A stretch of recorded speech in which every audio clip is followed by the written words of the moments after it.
늦가을이 텅 빈 마당 한 구석에 홀로 서 있는 오래된 감나무를 보신 적 있으신가요?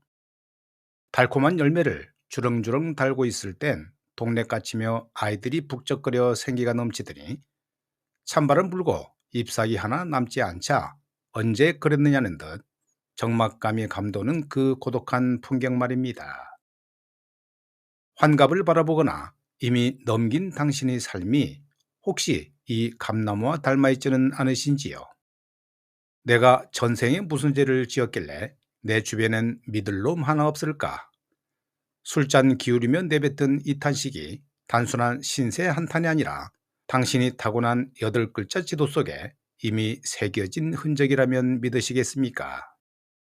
사람에게 데이고 믿었던 도끼의 발등이 찍혀 너덜너덜해진 당신의 마음을 오늘 명리학이라는 낡은 돋보기를 들어 가만히 비춰보려 합니다. 왜 유독 당신의 인생엔 사람 복이란 바람이 인색하게 불었는지 그 서글픈 비밀을 이제야 고백합니다.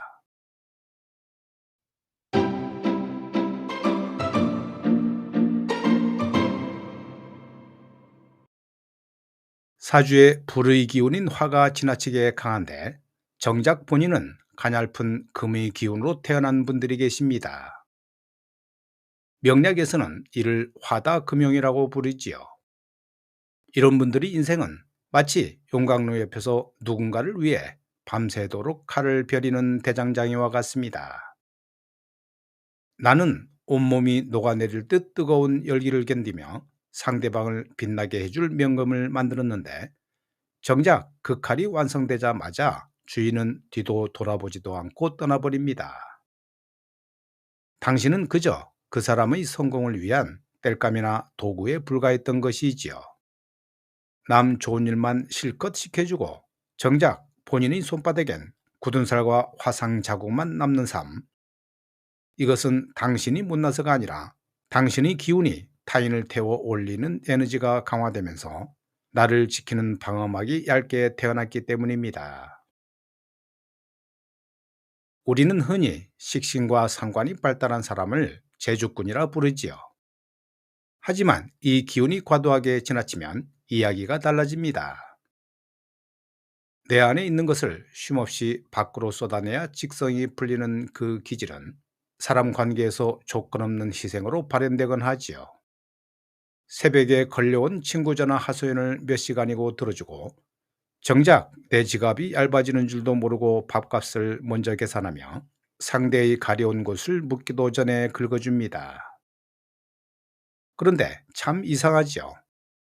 그렇게 퍼주었는데 돌아오는 건 고맙다는 인사 대신 원래 쟤는 저런 애니까 라는 무심한 반응뿐입니다. 당신의 배려가 상대방에겐 당연한 권리가 되어버린 순간 당신의 사주 속 식상은 독이 되어 다시 돌아옵니다. 내 살을 깎아 남의 배를 채워주는 이 슬픈 선행이 반복될수록 당신의 인간관계는 점점 더 공한 메아리로 가득 차게 됩니다. 사주 명식에서 나를 생해주는 기운인 인성이 아예 없거나 무력한 경우를 보게 되는데요. 인성은 쉽게 말해 내가 힘들 때 기댈 수 있는 언덕, 그리고 뜨거운 햇살을 가려주는 지붕입니다. 이 기운이 부족한 분들은 인생이라는 전쟁터에서 갑옷도 없이 맨몸으로 화살을 맞고 있는 것과 같습니다. 부모의 덕이 박하니 일찌감치 자수성가해야 했고 형제나 동료에게 손을 내밀어도 돌아오는 건 싸늘한 외면뿐이었을 겁니다.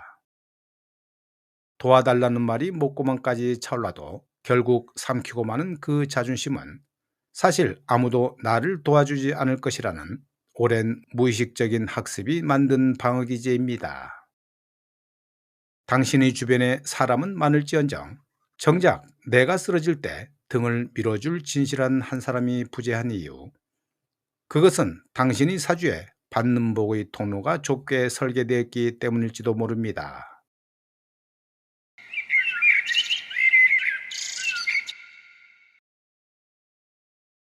때로는 비겁이라 불리는 자아의 기운이 너무 강해 사람 복이 없는 경우도 있죠.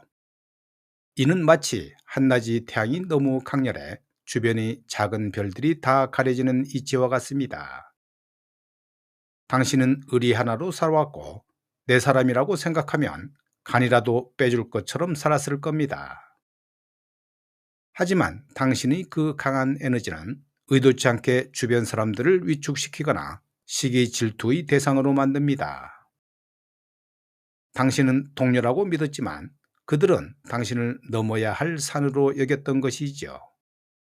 앞장서서 총대를 메고 싸워줬건만 정작 뒤를 돌아보니 같이 싸우던 이들은 모두 사라지고 당신 혼자 피 흘리고 서 있는 그 광경, 강한 사주를 가진 이들이 겪는 가장 흔하면서도 뼈아픈 배신의 서사입니다.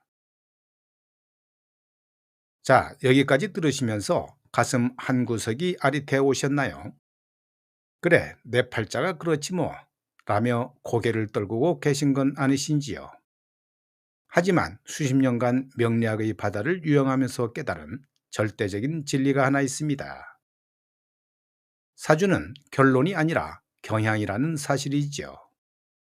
사람 복 없는 사주를 타고났다는 것은 역설적으로 사람에게 기대지 않을 때 비로소 거인이 될 수 있다는 하늘의 준엄한 명령이기도 합니다.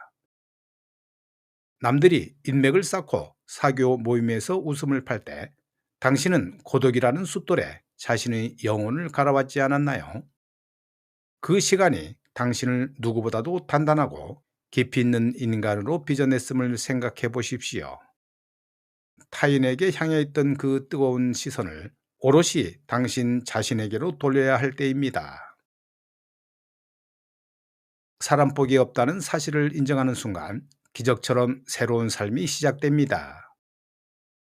더 이상 상대방의 표정을 살피며 마음 졸이지 마십시오.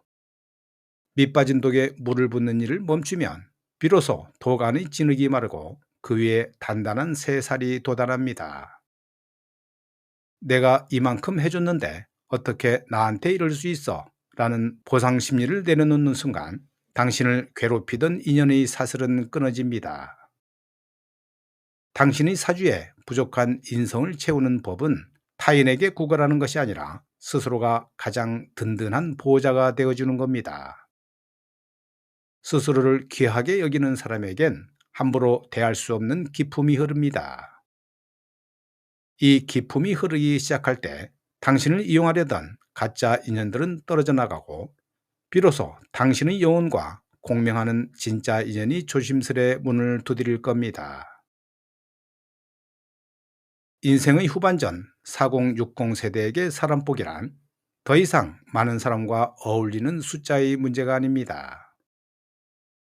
내 곁에 남아있는 고요한 평화, 그리고 거울 속의 나 자신과 화해하는 시간, 그것이 진정한 복의 완성입니다. 사주에 나타난 고독의 흔적은 이 험한 세상을 얼마나 치열하게 그리고 정직하게 살아왔는지를 증명하는 훈장과도 같습니다. 이제 그 훈장을 가슴에 달고 당당히 걸어가십시오. 당신의 삶은 결코 실패하지 않았습니다. 다만 조금 더 깊고 조금 더 고요한 길을 걸어왔을 뿐입니다. 낙조가 아름다운 이유는 그 빛이 세상의 모든 소란을 잠재우기 때문이듯 사람에게 상처받았던 당신의 지난 세월은 이제 지혜라는 이름의 황금빛 노을이 되어 당신의 앞날을 비출 것입니다. 당신은 여전히 귀하고 충분히 아름답습니다.